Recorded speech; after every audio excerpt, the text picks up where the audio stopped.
हे दोस्तों, मुझे बस अपने 12 मिनट दे दो और मैं आपको प्रॉमिस करता हूं कि आज मैं आपको ऐसे 7 जापानीज फिलोसफीज बताने वाला हूं जिसकी हेल्प से आप 97% लोगों से आगे निकल जाओगे।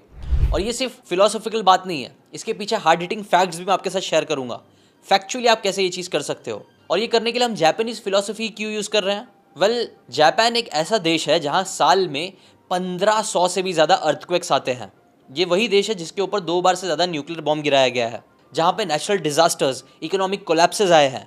बट इतना सब कुछ होने के बाद भी ये देश आज top 5 economies of the world में आता है। और सिर्फ पैसे की बात नहीं है, हेल्थ वाइज भी देखोगे तो जापान वो देश है जिसमें बहुत ज़्यादा जीने वाले हेल्दी लोग मिलते हैं, जिनका डिसिप्लिन टॉप नॉच है, जिनका टेक्नोलॉजी बहुत एडवांस है। बट ये सब हुआ कैसे? ऐसा तो था नहीं कि इनके पास बहुत ज़्यादा पहले से रिसोर्सेज थे, इनकी पॉपुलेशन बहुत यंग लोगों की, स्मार्ट लोगों की है, इनके पास बहुत परफेक्ट सिस्टम्स है। वेल, ये सारी चीज़ें अगर है भी तो ऊपर ऊपर की चीज़ है। जो चीज़ की वजह से जापान इतना आगे निकल गया है तो इसके पीछे है उनका अनब्रेकेबल माइंडसेट। बिकॉज बिल्डिंग्स एक बार टूट के गिर जाएगी तो बन जाएगा, लेकिन माइंडसेट स्ट्रांग नहीं होगा तो अब ये सब चीज़ें कभी नहीं हो पाएगी। और जापान के पास इतना स्ट्रांग माइंडसेट आया कैसे? उनकी एंशिएंट फिलोसफीज की वजह से। जो एंशिएंट फिलोसफी को वो भूल नहीं गए हम लोगों की तरह, एल्विश भाई उन्होंने अपनाया और आज भी उसका यूज़ कर रहे हैं। ये वही फिलोसफीज है जिनकी हेल्प से पहले एंशिएंट जापानीज लोग नॉर्मल लोगों को लेके एक वॉरियर में कन्वर्ट कर देते थे। एक आम इंसान जिनको ये फिलोसफी सिखा के उनको एक ऐसा योद्धा बना दिया जाता था जो जान ले भी सकता था और दे भी सकता था। ये प्रिंसिपल जो मैं आपके साथ शेयर करने वाला हूँ वो सिर्फ प्रिंसिपल्स नहीं है, ये एक्चुअल में आप बोल सकते हो एक सिस्टम है लाइफ जीने का, जिससे आप कंफर्ट छोड़ के डिसिप्लिन की तरफ जाओगे, कन्फ्यूजन से क्लैरिटी की तरफ जाओगे और फेलियर से फ्रीडम की तरफ जाओगे। ये 7 फिलोसफीज अगर आप अच्छे से समझ गए और उसको थोड़ा भी आपने अप्लाई कर लिया तो पक्का आप दुनिया के मैक्सिमम लोगों से आगे निकल जाओगे। और ये फिलोसफीज बताने के लिए मैं आपके साथ कई सारी इंटरेस्टिंग स्टोरी शेयर करूंगा, प्लस मैं एक हैबिट भी आपके साथ शेयर करूंगा जो आप आज से करना स्टार्ट कर सकते हो इस मॉडर्न टाइम में, जिससे आपका लॉजिकल इमोशनल ब्रेन दोनों हैप्पी रहेंगे। अभी सबसे पहले शुरू करते हैं सबसे पहली जापानीज फिलोसफी के साथ, जिसके बिना बाकी 6 अधूरे हैं। इस फिलोसफी को बोलते हैं शूग्यो, मतलब रिचुअल सफरिंग।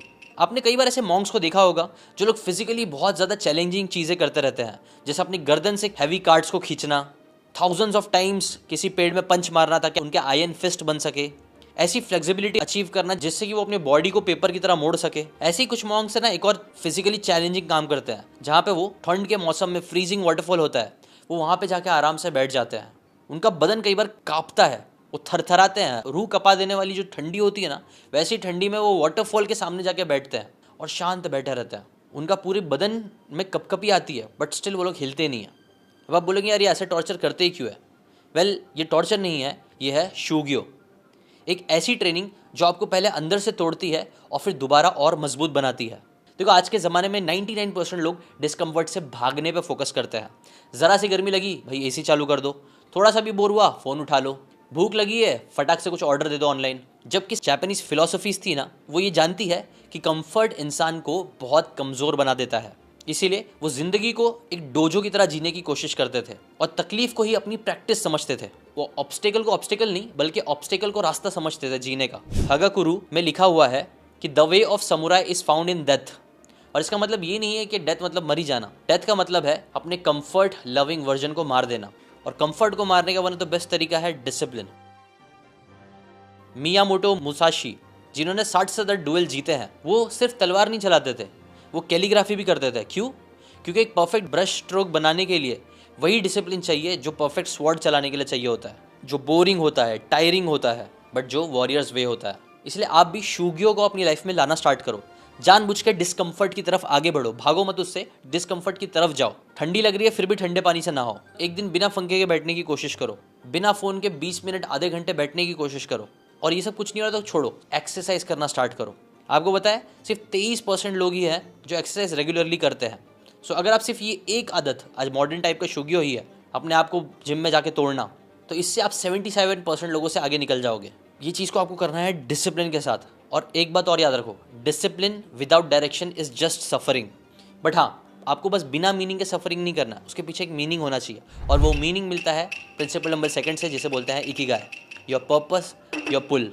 शूग्यो आग की तरह है तो इकिगाई कंपास की तरह है, जो आपको डायरेक्शन बताएगा कि इस आग को किस डायरेक्शन में आपको छोड़ना है। इकिगाई आपका रीज़न है हर सुबह जोश के साथ उठने का, ये आपको पर्पस देता है, जो आपकी रूटीन को रिचुअल बना देता है, जो आपके पेन को प्रोग्रेस बना देता है। जापान में ना एक डॉक्टर है जिनका नाम है डॉक्टर शिगेकी हिनोहारा, जो कि दुनिया के लॉन्गेस्ट सर्विंग फिजिशियन है। इन्होंने कई सारी किताबें लिखी है, कई सारे पेशेंट्स को ट्रीट किया, लेक्चर्स दिए हैं और उन्होंने कभी भी काम करना बंद भी नहीं किया, 100 साल का होने के बाद भी। कई बार लोग उनको बोलते थे आपकी इतनी उम्र हो गई है, अब क्या ज़रूरत है आपको काम करने की, तो इसके ऊपर वो स्माइल करके बोलते थे कि अभी मेरे पास बहुत कुछ है दुनिया को देने के लिए। और हर सुबह उसी एक्साइटमेंट के साथ उठते थे लोगों की मदद करने, क्योंकि वो उनका इकिगाई था। इनफैक्ट आपको पता है साइंस भी ये चीज़ बोलती है कि जापान में one of the highest life expectancy वाले लोग रहते हैं, स्पेशली उन जगहों पे जहाँ पे लोग इकिगाई को फॉलो करते हैं।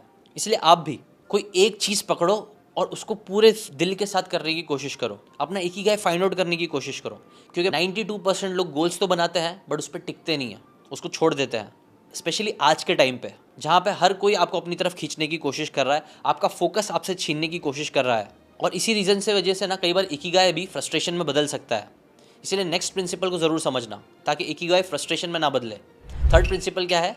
कोडावारी, the purest of excellence with focus. देखो, इकिगाई आपको आपका वाई देगा तो कोडावारी आपको हाउ देगा। जापान में ना एक कल्चर है कि वो छोटी छोटी चीज़ें भी करते हैं ना तो बहुत दिल से और अच्छे से करते हैं। आपने कई बार यूट्यूब पे वीडियोस देखे होंगे जहाँ पे अगर जापानीज लोग चप्पल भी उतार रहे तो एकदम लाइन से अच्छे से उतारेंगे। एक वीडियो में मैंने देखा था कि कैसे लोग है ना वो बिंदी जैसा होता है वो चिपका रहे थे, तो हर कंट्री वाले जहाँ पे भी मन कर रहा था वहाँ पे चिपका रहे थे, लेकिन जापानीज़ वाले एकदम प्रॉपर लाइन से उस चीज़ को चिपका रहे थे। वो बेसिकली आप बोल सकते हो एक फॉर्म ऑफ कोडावारी है, relentless persuade of excellence even in the smallest details. और इसका एक बहुत अच्छा एग्जाम्पल है जीरो द सुशी मास्टर। आपको पता है जापान में एक शेफ़ है जिनका नाम है जीरो ओनो, जो 90 साल के ऊपर के हैं, और वो हर दिन एक ही काम करते हैं एक्सीलेंस के साथ। क्या काम? हर दिन सुशी बनाना। वो बराबर से राइस लेंगे, उसके परफेक्ट टेम्परेचर बनाएंगे, मच्छी को एकदम परफेक्ट तरीके से कट करेंगे, प्लेट को अच्छे से अलाइन करेंगे, सब कुछ एग्जैक्ट सेम। और ये चीज़ वो हमेशा करते हैं, चाहे कोई देखे चाहे ना देखे। और यही रीज़न है जिसकी वजह से उनको एक नहीं, दो नहीं, 3 मिशेलिन स्टार्स मिल चुके हैं। इवन बराक ओबामा ने जब उनकी सुशी खाया तो उनको तारीफ़ की कि ये one of the best sushi है जो मैंने खाया। ये भी एक टाइप का कोडावारी है। अब ये प्रिंसिपल आप कैसे यूज़ कर सकते हो? देखो, आज दुनिया में ना 14% लोग ही इफेक्टिवली नई नई चीज़ों को यूज़ कर रहे हैं, एआई का यूज़ कर रहे हैं या फिर अलग अलग टूल्स का यूज़ कर रहे हैं अपने आप को मास्टर बनाने के लिए किसी चीज़ में। अगर आप 86% लोगों से आगे निकलना चाहते हो तो ऐसे न्यू एज टूल्स का यूज़ करो। सब में नहीं कर सकते हो तो एटलीस्ट कुछ चीज़ों में, स्मॉल डिटेल्स पे भी फोकस करो, एक्सीलेंस के पीछे भागो, चीज़ों को दिल से करने की कोशिश करो, 100% देने की कोशिश करो। बट हाँ, ये करते करते एक बात ज़रूर याद रखना, कई बार आप अपना 100% दोगे, बहुत अच्छे से चीज़ें करोगे, फिर भी चीज़ें जैसा आप चाहते हो वैसे ना हो, और यहीं पे मैक्सिमम लोग टूट जाते हैं, बिकॉज वो उन चीज़ों को कंट्रोल करने की कोशिश करते हैं जो उनके हाथ में ही नहीं है। और यहीं पे आता है नेक्स्ट प्रिंसिपल जो है शिकाता गानाई। कभी आपके साथ ऐसा हुआ है कि आपने अपना पूरा 110% दिया, बहुत मेहनत करी, बट स्टिल रिजल्ट अच्छे नहीं आए, या कुछ तो ऐसा हो गया जो आपके कंट्रोल में नहीं था और आप बहुत फ्रस्ट्रेट हो गए? वेल, जापानीज़ लोग इस मोमेंट में कहते हैं शिकाता गानाई। ये रियल स्टोरी है। 2011 में जब सुनामी आई थी जापान में, तब पूरा टाउन तबाह हो गया था, लोगों के घर, फैमिली, सारा सामान यहाँ वहाँ हो गया था। लेकिन फिर भी कैमरे ने कैप्चर किया कि जो जापानीज़ लोग थे ना, वो लोग फ्रस्ट्रेट होके लड़ने के बजाय, कुछ भी करने के बजाय आराम से अपने भी चीज़ें थी उसको साफ़ कर रहे थे, सब चीज़ को वापस से सही कर रहे थे। कोई आउटरेज नहीं, कोई ब्रेकडाउन नहीं, सिर्फ एक सेंटेंस सुनाई दे रहा था, शिकाता गानाई। इसका मतलब सरेंडर करना नहीं है, इसका मतलब है इमोशनल क्लैरिटी रखना। तो कई बार हमारे साथ भी ऐसा होता है, किसी की जॉब चली गई, किसी का रिश्ते टूट गए, ट्रैफिक जैम में अटक गए, तो यूजुअली क्या करते हैं, गालियाँ देते हैं, लड़ते हैं और बहुत कुछ ऐसा कर देते हैं जो उनके लिए ही नुकसान वाला हो। जबकि ये प्रिंसिपल क्या बोलता है कि स्ट्रेस मत लो, एनर्जी बचाओ और उसे यूज़ करो उन चीज़ों पे जिस पे आपका कुछ कंट्रोल है। तो आप अपने दिमाग को 10 टाइम ज़्यादा लाइटर बना लोगे और दुनिया में मैक्सिमम लोगों से आगे निकल जाओगे। एक हैबिट कौन सी आप अपनी ज़िंदगी में ला सकते हो? अगेन, फालतू की न्यूज़ और उन सारी चीज़ों को देखना बंद करो जिस पे आपको कुछ कंट्रोल ही नहीं है। फोकस करो अपने ऊपर, अपने आप को इम्प्रूव करो, एक्सेप्ट करो जिन चीज़ों को आप कंट्रोल नहीं कर सकते। लेकिन हाँ, जब आप चीज़ों को ऐसी एक्सेप्ट करना सीखोगे तब आपको ना कुछ क्रैक्स, कुछ फ्लॉज और इम्परफेक्शन दिखना स्टार्ट हो जाएंगे ज़िंदगी में। वो टाइम पे क्या करना है? वो टाइम पे आपको जापानीज़ के नेक्स्ट फिलॉसफी को समझना है, जैसे बोलते हैं वाबी साबी। आपको पता है जापान में ना एक कल्चर है किंत्सुगी जिसे बोलते हैं। उनका एक रिचुअल होता है जहाँ पे अगर कोई बाउल टूट जाए ना तो वो उसको जोड़ते हैं। ऐसे ही नहीं जोड़ते हैं, वो उसको जोड़ते हैं गोल्ड का यूज़ करके या फिर सिल्वर का यूज़ करके। और वो ऐसा क्यों करते हैं? बिकॉज वो क्रैक्स को छुपाने के बजाय उसे और हाईलाइट करना चाहते हैं। इससे वो ये मैसेज देना चाहते हैं, टूटी चीज़ भी बहुत कीमती होती है, हर बार परफेक्ट दिखना ज़रूरी नहीं है। इम्परफेक्ट चीज़ें ही कई बार रियल होती है। और ये बहुत ही ब्यूटीफुल फिलॉसफी है अगर आप सोचने जाओ तो। कई बार है ना, आप अपने इम्परफेक्शन को बहुत छुपाने की कोशिश करते हैं। कोई वीडियो बनाना है तो एकदम परफेक्ट तरीके से बनाना है, कोई भी काम करना है तो बहुत परफेक्ट तरीके से करना है, और परफेक्ट करने के चक्कर में कई बार हम चीज़ें स्टार्ट ही नहीं कर पाते हैं। याद रखो, थोड़ा बहुत इम्परफेक्शन अगर आपकी ज़िंदगी में रहेगा तो वो बुरा नहीं है, बट हाँ, आपको एक्सीलेंस के पीछे भागना है, लेकिन परफेक्टली चीज़ें करने के चक्कर में रुकना भी नहीं है। और यही एक स्वीट बैलेंस है जो अगर जिस दिन आप समझ गए ना, उस दिन आपको बहुत मज़ा आ जाएगा लाइफ जीने का। रिसर्च बताती है कि 80 से 90% बिगनर्स क्विट कर देते हैं क्योंकि उनको लगता है वो ये काम करने के लिए रेडी ही नहीं है, और इस चक्कर में वो एक्शन ही नहीं लेते हैं। जबकि अगर वो परफेक्शनिज्म को साइड में रख के सिर्फ एक्सीलेंस चेस करने की कोशिश करे, जापानीज़ की इस नेक्स्ट प्रिंसिपल को फॉलो करके, तो एक दिन शायद उनको दुनिया परफेक्ट भी बोल दे। क्या है वो प्रिंसिपल? ये प्रिंसिपल है काइजन। काइजन का मतलब है डेली इंप्रूवमेंट। कोई चीज़ स्टार्ट करो और उसमें डेली इंप्रूवमेंट लेके आते जाओ। और बड़े इंप्रूवमेंट्स भी नहीं चाहिए, आपको छोटे छोटे इंप्रूवमेंट्स चाहिए जो आपको कई बार बहुत सिग्निफिकेंट रिजल्ट्स देते हैं। जैसे कि फॉर एग्जांपल, आपको पता है 1950s की बात थी, टोयोटा असेंबली लाइन का एक वर्कर था जिसने नोटिस करा कि जो कार का डोर है ना, उसको लगाने में 4 सेकंड ज़्यादा लग रहा है अच्छे से प्रॉपरली फिट करने में। अब ये बहुत छोटी सी चीज़ थी, लेकिन उसने छोटी सी चीज़ पे इंप्रूवमेंट करने पे फोकस किया। उसने उसके बारे में रिपोर्ट किया ताकि डिज़ाइन फास्टर हो। और आपको पता है, छोटी सी चेंज करने की वजह से हुआ ये कि जब ये 4 सेकंड को मल्टीप्लाई कर दिया गया मिलियंस ऑफ कार्स से जो प्रोड्यूस होने वाली थी, तो इससे थाउजेंड्स ऑफ आवर्स और मिलियंस ऑफ डॉलर्स बचे उस कंपनी के, सिर्फ एक छोटी सी चीज़ पर फोकस करके। और इसी को बोलते हैं काइजन। डेली छोटी छोटी चीज़ों को इंप्रूव करते जाओ। और ये आप कर सकते हो एक बहुत अच्छी हैबिट का यूज़ करके, जो है रीडिंग। आपको पता है 70% से ज़्यादा लोग कॉलेज के बाद कभी बुक रीड ही नहीं करते हैं, वो अपने माइंडसेट को ग्रो करना बंद कर देते हैं। जबकि अगर आप सिर्फ किताब को थोड़ा भी पढ़ोगे, 1-2 पेज भी पढ़ोगे ना, तो इससे भी आप 1% इंप्रूवमेंट अपने आप में डेली ला सकते हो, जो ओवरऑल कंपाउंड करके बहुत बड़ा इफेक्ट बन जाएगा। और देखो, अभी मैंने आपको बहुत सारे प्रिंसिपल्स बता दिया, टोटल मैंने 6 प्रिंसिपल्स बता दिया, लेकिन आपको 7वां वाला समझना बहुत ज़्यादा ज़रूरी है, वरना शायद आप कुछ भी नहीं कर पाओ। 7वां प्रिंसिपल्स है दनशारी। आपको पता है, जापान में एक ऑथर है जिनका नाम है हिडोको यामाशिता, जिन्होंने पॉपुलराइज किया दनशारी चीज़ को। बेसिकली वो एक औरत थी, उनकी हेल्प कर रहे थे, जो अपनी लाइफ में बहुत ज़्यादा लॉस्ट और स्टक फील कर रही थी। ये औरत के पास है ना 3000 से ज़्यादा किताबें थी। कितनी? 3000 से ज़्यादा किताबें अपने छोटे से टोक्यो अपार्टमेंट में। हिडिको ने उनसे पूछा कि तुम जब अपने इस घर में जाते हो तो तुमको पावरफुल फील होता है या पावरलेस फील होता है? तो उस औरत ने जैसे ही ये सुनी, उसके आंसू निकल गए। उसने बोला कि मुझे बहुत पावरलेस और सफोकेशन फील होता है इतनी सारी किताबों के बीच में। हिडिको ने क्या बोला कि सारी किताबों को यहाँ से निकालना स्टार्ट करो और सिर्फ वो किताबों को अपने साथ रखो जो आपके सोल को जिसने टच किया। बेसिकली जो क्लटर उनके आसपास भर चुका था, उसको उन्होंने निकालना स्टार्ट किया।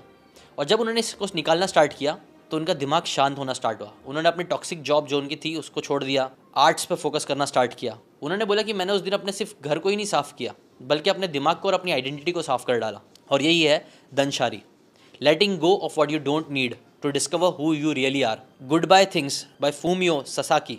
वो बोलते हैं जितना कम उतना क्लैरिटी आपको ज़िंदगी में मिलेगी। तो इसीलिए इसी लेसन से इंस्पायर होकर मैं आपको क्या बोलना चाहता हूँ। देखो, वैसे तो मैंने आपको 7 प्रिंसिपल्स बता दिया टोटल, लेकिन आपको ये 7 प्रिंसिपल्स को अप्लाई करने की ज़रूरत नहीं है। मैंने पिछले कुछ वीडियोस में भी आपको कई सारी चैलेंजेस लेने के लिए बोला, जिसमें कई सारी हैबिट्स मैंने आपको बताया, लेकिन हर वीडियो में मैंने आपको एक बात हमेशा याद दिलाई थी कि क्या करो पता है, बहुत सारी हैबिट्स को अपनी ज़िंदगी में लाने की कोशिश मत करो, डीक्लटर करो दिमाग को, सिर्फ एक चीज़ पर फोकस करो। लास्ट वीक मैंने आपको एक वीडियो बना के बोला था कि 7 दिन का चैलेंज लो। सेम चीज़ मैं आज आपको वापस बोलूँगा। मैंने आज आपको 7 प्रिंसिपल्स बताया, उनमें से कोई एक प्रिंसिपल को पकड़ो और अगले 7 दिन तक उसको अप्लाई करो, बस दैट्स इट। इससे क्या होगा, दनशारी भी फॉलो हो जाएगा, काइजन भी फॉलो हो जाएगा और दूसरे कई सारी चीज़ें भी फॉलो हो जाएगी ऑटोमेटिकली। सो पिछले हफ्ते का चैलेंज अगर आपने कंप्लीट किया, पिछले हफ्ते की वीडियो अगर आपने देखा था और मैंने जो बातें बोली थी उसमें से कोई एक हैबिट अगर आप 7 दिन तक किए थे तो कमेंट करके ज़रूर बताना। आज से आप कौन सा नेक्स्ट चीज़ अगले 7 दिन में करने वाले हो वो भी ज़रूर बताना। बिकॉज देखो, मैं चाहता हूँ कि यहाँ पे आके आप सिर्फ वीडियोज़ की बातें सीखो नहीं, बल्कि उसको एक्चुअली प्रैक्टिकली अप्लाई करके अपनी लाइफ को चेंज करो। यही पावर है। तो अभी कमेंट करके बताओ कि इन 7 प्रिंसिपल्स में से कौन सा एक प्रिंसिपल आप आज से अपनी लाइफ में अप्लाई करने वाले हो अगले 7 दिन के लिए। और मैं चाहता हूँ कि डेली आके इसके नीचे आप कमेंट करके भी अपनी अकाउंटेबिलिटी डाल देना। मैं चेकआउट भी करता रहूँगा। डे 1 पे डे 1 लिख देना, उसकी रिप्लाई में डे 2 लिख देना, डे 3 लिख देना। तो इससे भी आपको एक कंटिन्यूटी महसूस होगी, मालूम पड़ेगा ये सब मैं क्या बोल रहा हूँ। अगर इसके बारे में डिटेल में समझना चाहते हो तो मैंने एक प्लेलिस्ट बनाई है चैलेंजेस की, वो चैलेंजेस का वीडियो जाकर जरूर देख लेना, आपको सब चीज़ क्लियर हो जाएगी। ठीक है ना? तो इसको जाने मत देना, सब्सक्राइब करके रखना। हर हफ्ते आके मैं आपको विनर बनने का मौका दूंगा। ठीक है ना? अभी के लिए इतना ही, मिलते हैं नेक्स्ट वीडियो में। Bye bye.